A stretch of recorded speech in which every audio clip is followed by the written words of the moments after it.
नमस्कार, good evening, आप सभी को राम राम। तो आज हम बात करेंगे बेटा 26 दिसंबर से संबंधित है।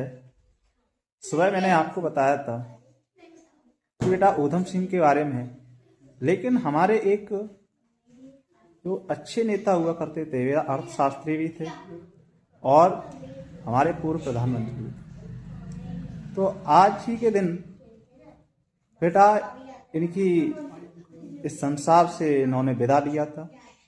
तो उनका नाम है डॉक्टर मनमोहन सिंह। पहले तो हम उनकी पुण्यतिथि पर सभी के शोक भावनाएं प्रकट करते हैं।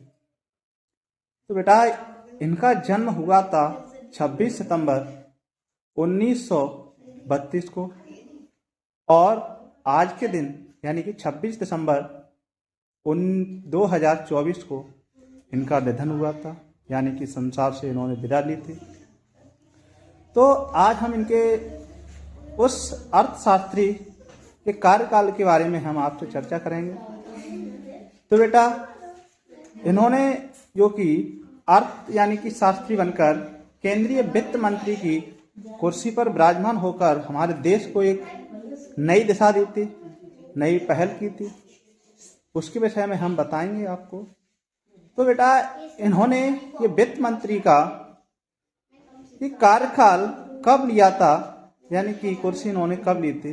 इन्होंने ली थी 21 जून 1991 से लेकर 16 मई 1996 तक इन्होंने अपना वित्त मंत्री का कार्यकाल पूरा किया था।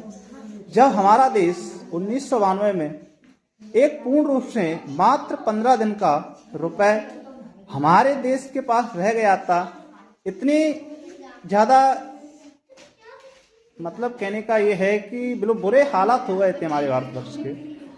तो बेटा एक इन्हीं संकट मोचन बनकर हमारे भारत को अच्छी पहल दी थी। हमारे देश का सोना गिरवी रखकर उसे अच्छे इंफ्रास्ट्रक्चर में लगाया था और एक अलग पहचान भारत को दिलाई थी। धीरे धीरे हमारी अर्थव्यवस्था भी जोरों पकड़ी थी।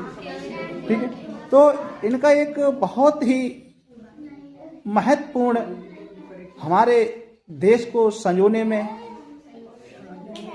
हिस्सा है। तो बेटा ऐसे अर्थशास्त्री को मैं बारंबार प्रणाम करता हूं। मुझे नहीं लगता कि इन जैसा अर्थशास्त्री हमें अब मिल पाएगा, पता नहीं कब मिलेगा।